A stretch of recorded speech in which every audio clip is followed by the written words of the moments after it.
Welcome back, guys. In this lecture, we will be discussing about the introduction of MongoDB. First, we will start with the definition of MongoDB. What is MongoDB? MongoDB is a cross-platform document-oriented database program. Classified as a NoSQL database program, MongoDB uses JSON-like documents with optional schemas. If you observe the first statement, MongoDB is a cross-platform document-oriented database program. That means we can run MongoDB in any operating system. The MongoDB is not permitted to any operating system like Windows, Linux, Ubuntu, etc. It will work in all the operating systems. And it is a NoSQL database. MongoDB uses the JSON-like documents with optional schemas. Here JSON stands for JavaScript Object Notation. We are going to store all the data in the MongoDB database using the JSON format only. When it comes to the SQL databases, we will use the rows and columns to store the data. Now we will see what is the difference between MySQL and MongoDB. Means MySQL is a SQL database and MongoDB is a NoSQL database. MySQL with MongoDB. First we will see MySQL.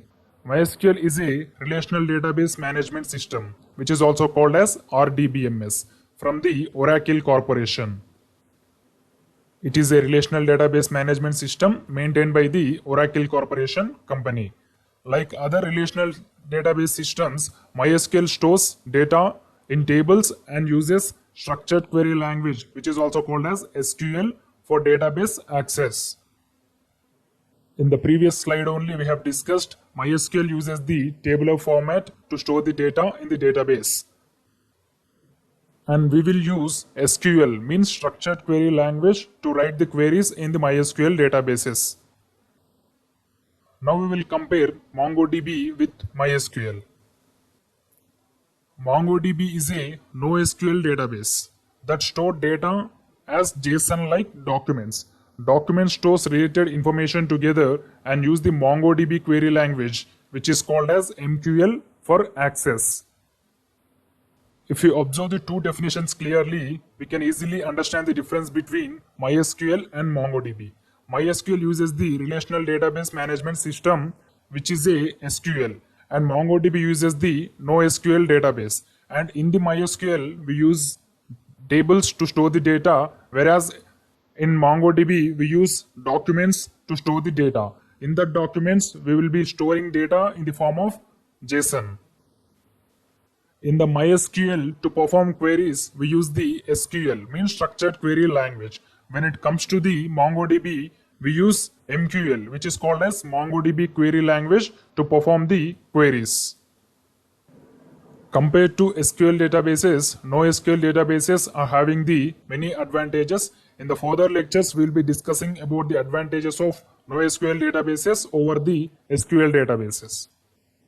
Now we will understand the difference between these two MySQL and MongoDB databases with an example. Here we are going to use the example for storing all the class students' details in a school. First we will perform this action using the SQL database, and afterwards we will do the same thing using the MongoDB. First we will start with the SQL. Here you can see we got the table. As I said, in the SQL database we are going to use tables to store the data. If you observe the table here, we have three columns: roll number, name and age. These are the three columns, and these remaining two rows are the values. We have first row with rule number 1 and name is John and his age is 15. And we have the second row, name is Victor and the age is 15. This is SQL database. Now we will moving into the MongoDB. Here, if you observe here, this is JSON format.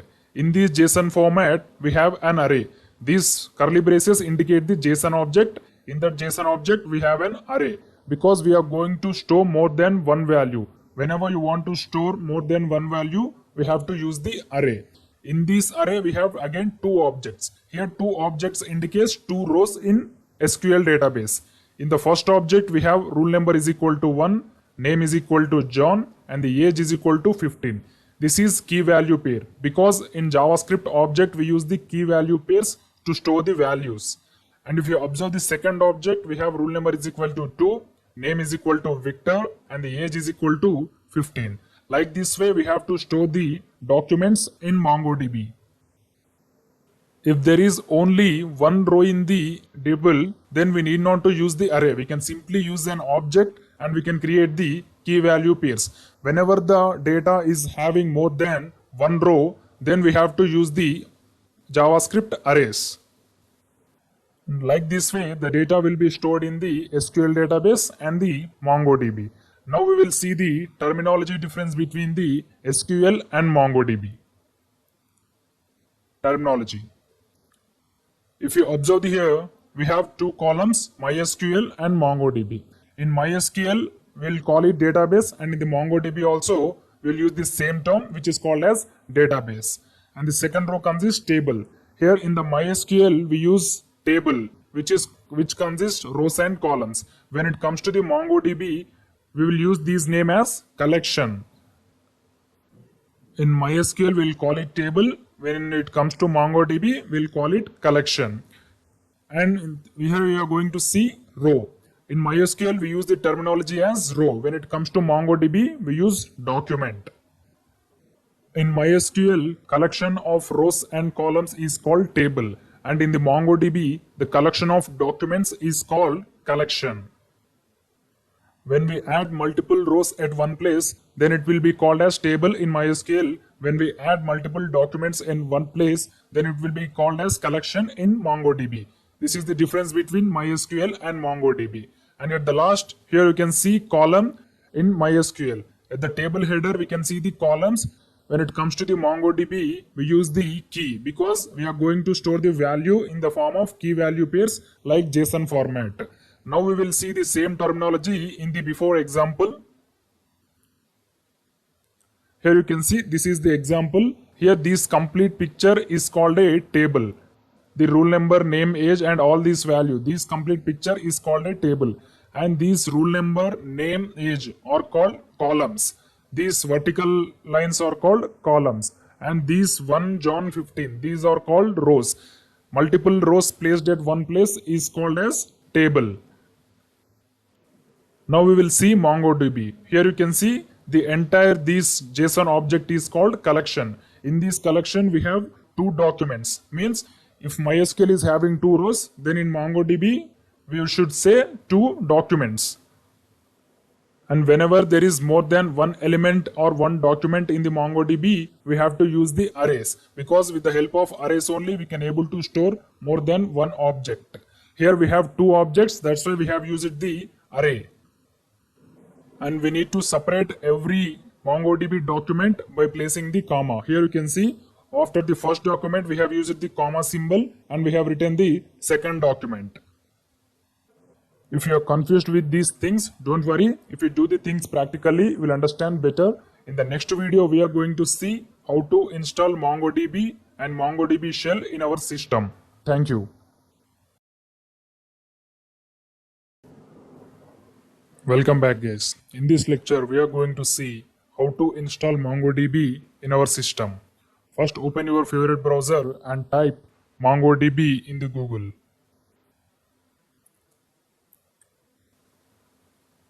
Here you can see this is the first official website of the MongoDB.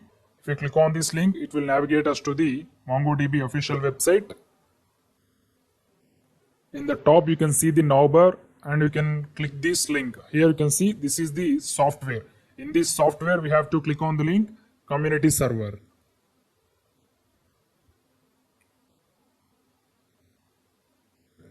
At the right side, you can see here available downloads version 4.4.0, platform Windows and package MSI. Click on this download link. It will start downloading MongoDB Community Server in our system. Click on the download link.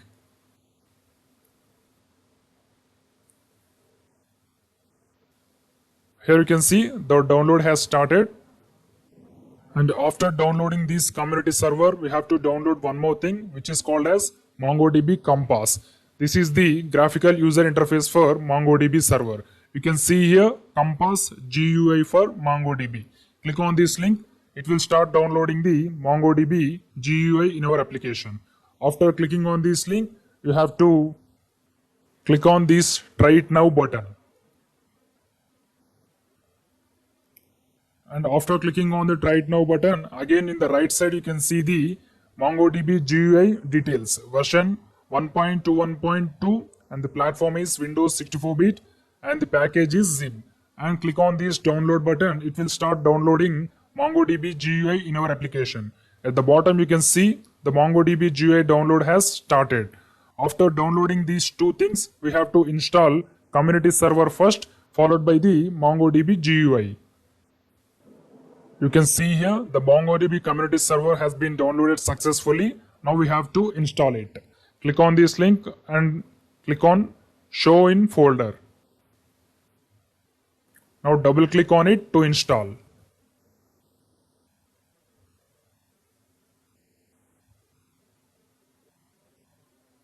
Windows installer preparing to install. And click on the Next button. Accept the terms and conditions and click on Next. And we have to install the complete version. Again we have to click on the Next, Install. It will take some time depending upon our system as well as net performance. And after completing the installation, it will ask us to restart the system. You have to press OK. And then it will complete the installation process. Here it is installing MongoDB Compass along with the community server. So we need not to install MongoDB Compass separately. The both will be installed parallelly and automatically. In the previous version, we have to install the community server and the MongoDB Compass separately. But in the latest version, we will get these two things in only MongoDB community server. We need not to download and install the MongoDB Compass. That's why it is taking long time. You can see the logo here. MongoDB Compass is being installed. It will launch once it is done. You can see here the MongoDB Compass has been installed successfully. You can see the title here, MongoDB Compass Community. Click on this icon to expand it and it will take some time to load. If you minimize this, we can see the icon here, MongoDB, the process is completed. Completed MongoDB 4.4.0 installation. Click on this finish icon. And here we need to restart the server after installing the MongoDB. Click on S. Here we go. Our system has been restarted successfully. Now we have to set the file path of MongoDB in environment variables. Suppose open the command prompt and type Mongo in the command prompt. Here you can see we got the error. Mongo is not recognized as an internal or external command because we have installed the MongoDB community server successfully. But we haven't added the file path of that MongoDB server in the environment variables. You have to add that file path in the environment variables to avoid these errors. Now to check the file path, open the local disk C, means in which drive you have installed the operating system. In local disk C, I have installed the operating system. Here you have to select the program files. And in this program files, you have to select the MongoDB, select the server, and here you have to select the 4.4 version. Now click on this bin folder.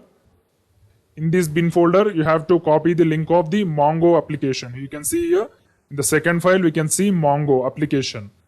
Click on this link and copy the file path. At the last, you have to place the slash symbol. This slash symbol is must and should. Copy this link and open the environment variables.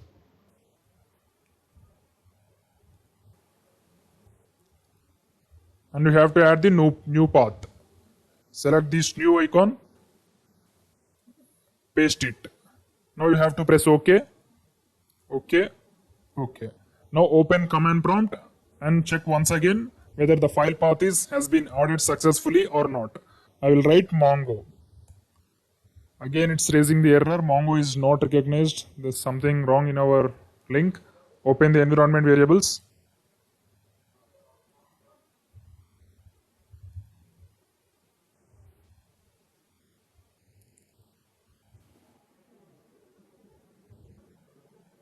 Sorry, I forgot to restart the command prompt. Whenever you added the new file path, you have to restart the command prompt. Now I will restart it. Mongo. Here you can see we got the Mongo shell. Mongo shell version 4.4.0. After adding the file path, you have to close the old terminal and once again you have to open the command prompt. That's why now we got the error. Now we have to add the one more link in the environment variables which is used for running MongoDB Compass in our system. Now click on this environment variable once again and select the path, and you have to add the one more path. Click on this new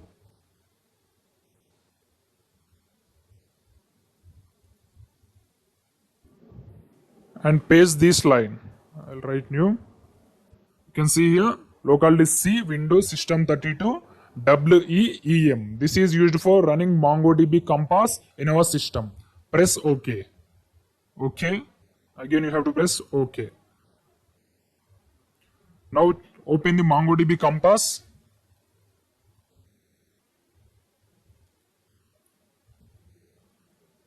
So it will take some time to install all the plugins. Here you can see the MongoDB Compass is open.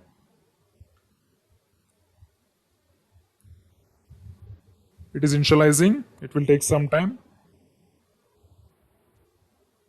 Here you can see the plugins is loading now. Activating plugins. So after installing all the plugins, you can see the window like this. You can see here Compass is now free for everyone. Now you have to select this localhost 27017. This is the localhost for running MongoDB in our system. Select this localhost and click on this connect button. Now the MongoDB is connected to our localhost. Now in the next video we are going to see how to create a new database in MongoDB and we'll perform some CRUD operations: create, read, update and delete. Thank you.